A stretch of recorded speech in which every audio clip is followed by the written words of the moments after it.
so today I'm going to be taking on the High Van Pass, which is a famous ride for motorbikes, made famous mainly by the Top Gear lads who did it a few years ago. I think it made Jeremy Clarkson actually like motorbikes, so that's quite acclaimed.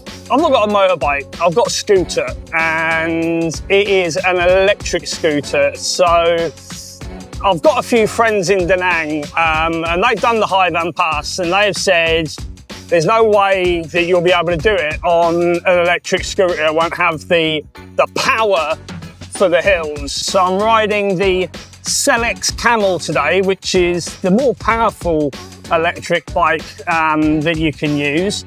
So the man that rented me this bike, he's very confident that it could do the High Van Pass. I mean, admittedly, he was trying to sell me the bike and he knew that I wanted the bike that would be able to do the High Van Pass. So he probably realistically wasn't going to say, nah, I won't do it.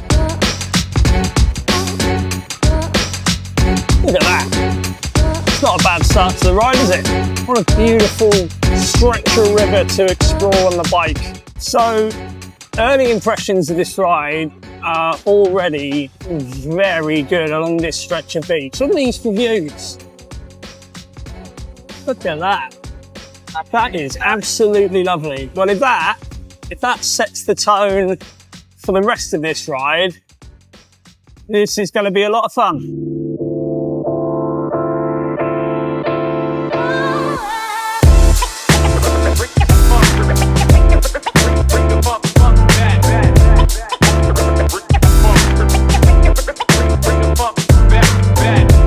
Right, we're at Da Nang now. Well, we're still in Da Nang. We're out like the main part of Da Nang, and seems to be in some kind of industrial area. I think we're about to get to the nitty-gritty of the High Van Pass. So, got a decent hill for the first time in a while, and the camel's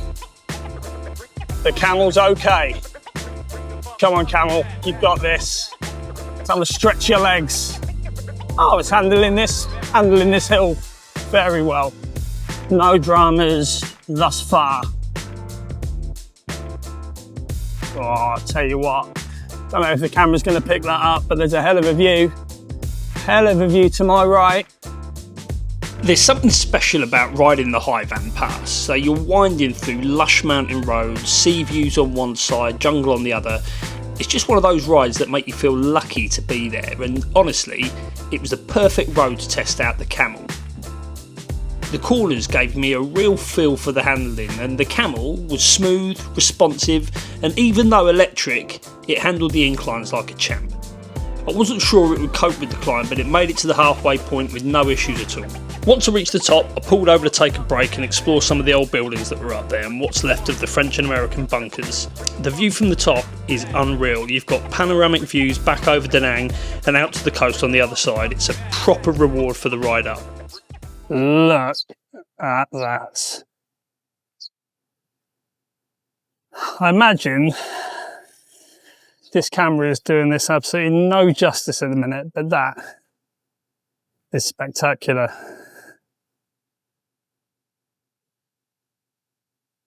Whew. It is warm. It is very warm up here. As soon as I get off the bike and, oh well, what's going on there? Navigate some kind of, tell you what, we can get this back home, health and safety, right. Foot here, step over. Still alive, happy days. I don't know what that is, some kind of fort.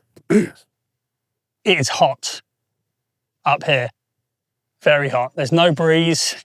As soon as I step off the bike, lose that breeze from the bike, I'm pouring sweat, man. But it's worth it for the views. Well worth it for the views. Beautiful. So, I'd love to tell you about the history of this place, but I don't know. Something to do with war. So, what I'll do is, when I get back, I'll Google it. I'll give you a little voiceover telling you exactly what the history of this pass is. I just saw it on Top Gear and heard that it's quite a nice ride with nice views, and it is. The summit of the Hai Van Pass sits at around 500 metres above sea level and has long been one of the most strategically important points in Vietnam.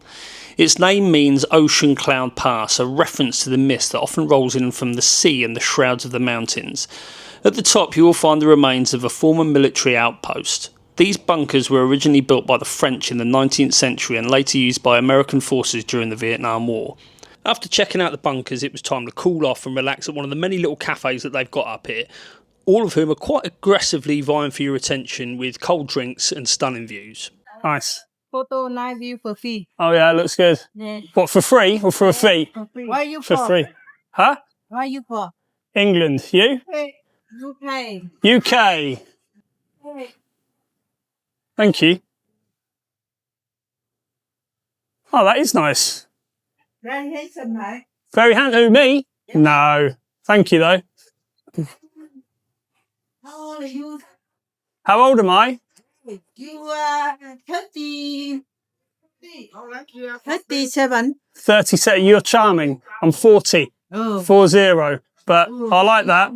The charm offensive didn't last long, so I was very handsome one minute, and then I was just a tight bugger the next when I said no to buying one of her bracelets. So, safe to say after that, there wasn't a lot of love in the cafe. I finished my water, took in the view, and then hopped back on the camel for the second half of the ride. Oh, look, there's a cow. Shit, do not attack me. Okay, they're chilled. Oh, he's having some food. All right, champ. There's cows everywhere. Right, these look like the calves, so I'm going to go extra slow because that's when the bulls could start kicking off, you know? Feel like their babies are in danger. Look at all the cows. Isn't this nice, getting some shade? Good idea, guys. When you're not on the bike, it is hot. That moo was unnecessary. You know, did I really need to moo the cows as I see them? Or is that something that you just do naturally? You see a cow, you moo. You see a sheep, you baa. You see a pig, you oink. Standard behaviour. You know what? I stand by it. The moo is necessary. Bosh. Bosh. Done it. Done it comfortable. Time to put some respect on the camel's name. Look at these views. Right, this looks like Hawaii, I assume. Train tracks. Never trust train tracks here. I always think, well, you know what, there's no barriers, so definitely worth a little look both ways. Don't want to be wiped out by a train in Vietnam. Oh, look at this. Look at this. This is cool. This is incredibly pretty and peaceful. Very zen. Hue City on the other side of the Hai Van Pass didn't disappoint. It's a brilliant place to spend a bit of time. It's surrounded by lakes, rivers and mountains, loads of interesting places to explore. The views as you come down into the city are incredible, and the whole place, it has a much more laid back feel compared to Da Nang.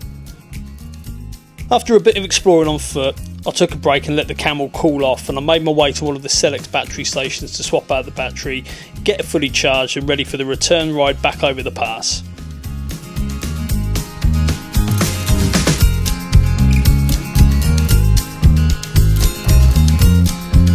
Right, well, I thoroughly enjoyed that little trip to, I think it is Hue City. Very, very nice, very quiet, very zen. Had a little explore on the other side of the lake, which was cool. And now it's time to make my way back. I've changed the batteries on the camel, but one of the ones that was available only had like half charge, so I've not got quite as much range as I would like, because I do think these hills going back are quite a bit steeper than they were here. I think there is a more gradual incline. Definitely starting to lose a bit of power. It's been a long day for the camel, and I think she might be starting to struggle. Come on, girl. One last push. Get to the top of this hill and then it's all downhill from there. Oh, we're slowing right down. We are slowing right down. It wasn't long in the climb back up the pass that the camel started to slow right down. I could feel her struggling on the steeper sections, and for a moment I genuinely thought she might give up on me completely. I had the throttle fully open and the power was significantly dipping. I was starting to picture myself pushing her the rest of the way up the mountain. Now, I don't want to jinx it and say I think she's found a second wind, but I think she might have found a second wind. We are nearly at the top. We're nearly at the top. Get in. Never in doubt. Never in doubt. I always had faith in the camel. Camel got tired towards the top, but it's to be expected. It's a long, steep incline. Come on. Right, I'm going to bez through here so I avoid my lady earlier who was calling me handsome and then hassling me to buy a souvenir. And get straight through here. I'm no interest in that interaction again. Gosh. Oh, and we are going downhill. And the camel has never been so grateful in all her life. Well, I can say confidently now that I'm going downhill that, yes, the Selex camel can do a job. You know what? I've just thought, I've been talking a lot about the Selex camel. Now, I have 0 subscribers, 0 viewers. So I think we can quite safely say that this is not a paid promotion and Selex have not asked me to do this video. The camel is just a character in this story of the High Van Pass, a key character, truth be told. So deserves some airtime. Oh, I tell you what, this is great. It's great going downhill again. Relax now, enjoy these views.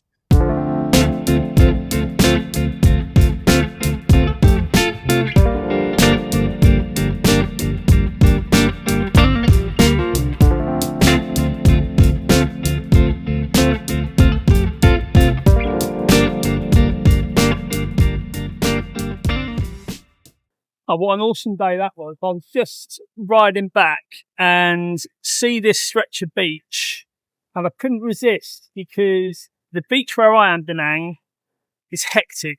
There's like thousands of people on there all the time. Like literally, if you get there at 5 a.m, there's thousands of people on the beach. The Vietnamese are keen for the beach early doors. Whereas this doesn't seem to have many people on there. I've seen like 2 people in a long stretch. So yeah, I'm up for that. I'm not turning that down. So I'm going to chill out here, enjoy this serene beach moment, maybe watch the sunset. I'm quite thirsty and quite hungry, so I might have to go get some food. And make the most of it to top off what has been maybe the best day of this trip so far.